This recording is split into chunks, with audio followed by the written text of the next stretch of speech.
Hello दोस्तों, आज की कहानी चुनाव, पैसा या रिश्ते। माँ, मैंने सुना है आप बड़े भैया के साथ जा रही हो। चलो अच्छा है, वहाँ आपका मन लगा रहेगा और उनके साथ रहोगी तो मुझे भी बार बार आना नहीं पड़ेगा। परंतु आप रेनू भाभी का स्वभाव जानती हैं, एक साथ रहने में वो विश्वास नहीं रखती। तभी तो पापा से कहकर उन्होंने संपत्ति का बंटवारा कराया था। फिर आप वहाँ कैसे रहोगी? निशा अपनी माँ जानकी जी से कहती है। जानकी जी बोली, इसमें कौन सी बात है? रेनू बड़ी बहू है, मुझे रखना उसका फर्ज बनता है।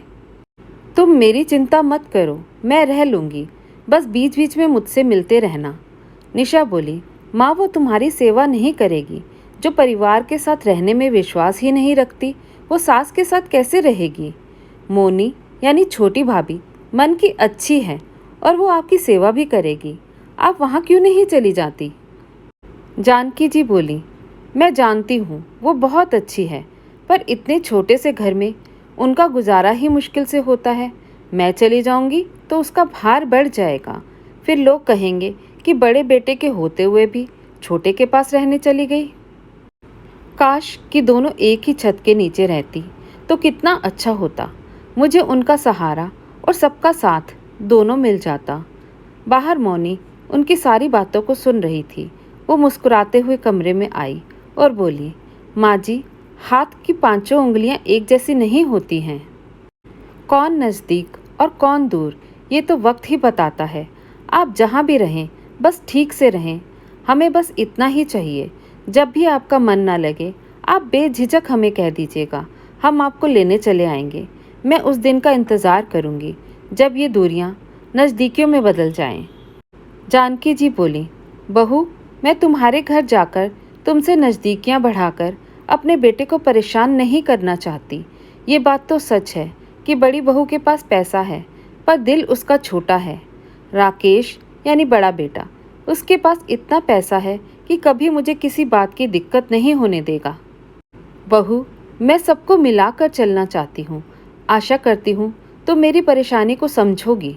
निशा बोली, माँ, मैं भी पहले यही सोचती थी कि जिसके पास पैसा होता है उसके पास कोई भी कमी नहीं होती है, पर जब शरीर गिरता है तो पैसा नहीं, रिश्ते और अपनों की ज़रूरत पड़ती है, जो पैसे से खरीदी नहीं जा सकती। राकेश भैया चाहे कितने नौकर खड़े कर दें, पर वो परायों की तरह ही सेवा करेंगे, अपनों की तरह नहीं। इस बात को वो कब समझेंगे? इतने सालों से जानकी जी का पूरा परिवार साथ ही रहता था, परंतु जब रिटायरमेंट का पैसा आया तो जानकी जी की जिद पर वो 2 साल से गांव में रह रहे थे। मोनी घर की पूरी जिम्मेदारी को संभालती रहती थी, पर रेनू के व्यवहार के कारण आगे चलकर दोनों भाइयों को अलग होना पड़ा। पति के देहांत के बाद जानकी जी बड़े बेटे के साथ रहने लगी, परंतु बेटे बहू को फुर्सत कहाँ थी कि उनके साथ बैठते। घर में नौकर चाकर थे जो उन्हें खाना तो ज़रूर दे जाते थे, परंतु बच्चे कभी आकर उनका हालचाल नहीं पूछते थे। एक रोज़ रेनू नौकरों पर घर छोड़कर किटी पार्टी में जा रही थी तो जानकी जी बोली, बहू, मेरी बात का बुरा मत मानना। तुम्हें देवरानी के साथ रहना पसंद नहीं, पर घर में इतने नौकर चाकर के साथ रह लेती हो, इनसे कोई दिक्कत नहीं होती? कल को कुछ ऊंच नीच ना हो जाए।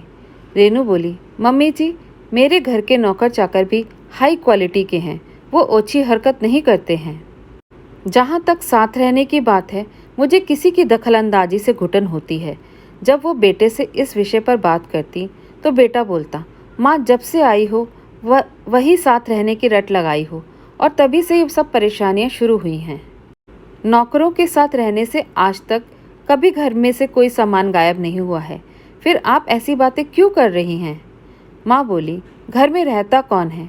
बस तेरे नौकर। क्या वो तुमसे बहू की शिकायत करेंगे? बेटा बोला, माँ, आजकल के नौकर भी बहुत कमाते हैं, उन्हें किसी भी बात की कमी नहीं होती, तो खुद भी चैन से रहो और हमें भी चैन से रहने दो। इतना बोलकर बेटा चला गया। उस रोज़ उन्हें पता चला कि कैसे पैसे और रिश्ते में चुनाव सोच समझकर ही करना चाहिए। वो बेटी को फ़ोन पर सारी बातें बताती थी। बेटी बोली, माँ, आपने अपनी तरफ से पूरी कोशिश की कि पूरे परिवार को एक दूसरे का सहारा बनाएं। अब वो एक साथ नहीं रहना चाहते तो आप क्या कर सकती हैं? निशा ने मौनी को ये सारी बातें बताई। मौनी बोली, अब मैं दूसरे घर के मामलों में क्या कह सकती हूँ, जब माँ जी ने ही ये चुनाव किया है। मौनी ने मनोज को सारी बातें बताई। एक रोज मनोज माँ से मिलने के लिए 2 दिन की छुट्टी लेकर बड़े भाई के घर गया। माँ बेटे को देखकर छोटे बच्चों की तरह फफक कर रोने लगी। राकेश बोला, इतनी सुविधा के बाद भी अगर माँ तुम्हारे सामने इस तरह रो रही है तब तो तुम उन्हें अपने साथ ही रख लो तो अच्छा है। जब वो वहाँ से जाने की तैयारी कर रही थी तो रेनू बोली, माँ जी मैंने तो अपनी तरफ से कोई कमी नहीं छोड़ी, पर लगता है आपको घोंसले में रहने की आदत हो गई है। वो बोली, बहू मुझे समझ में आ गया कि जीवन में पैसों के सहारों से ज़्यादा अपनों का साथ चाहिए होता है। तुमने देखा होगा एक माँ छोटे से घोंसले में अपने इतने सारे बच्चों को रख लेती है, परंतु वही बच्चे सब कुछ होने के बाद भी अपनी एक माँ के लिए वक्त नहीं निकाल पाते हैं। जानकी जी मौनी के पास रहने लगी। मौनी के घर में पैसे और सुविधा कम ज़रूर थी, परंतु अपनापन इतना था कि सब मिलजुल कर रहते थे, तो उस कमी का एहसास नहीं होता था। जानकी जी मौनी के घर में जब भी पूजा करने बैठती तो ईश्वर से प्रार्थना करती कि अगर उन्होंने कुछ अच्छे कर्म किए हैं तो उसका फल उसके छोटे बेटे और बहू को मिले।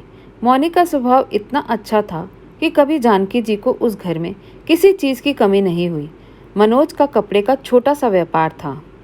गुजर बसर करने लायक व्यापार चलता रहता, पर उसे कभी ना तो अपने माता पिता ना ही ईश्वर से शिकायत थी। जितना था उसमें उसका परिवार हमेशा खुश रहना जानता था। एक रोज बेटा दुकान से भागा भागा आया। जानकी जी उसे आती देख घबरा गई।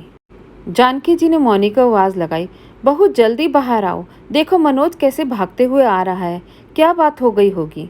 मौनी आंगन में आई। मनोज आया और अपनी माँ के पैर छूकर बोला, माँ आपके शुभ कदम पहले मेरे घर में क्यों नहीं पड़े।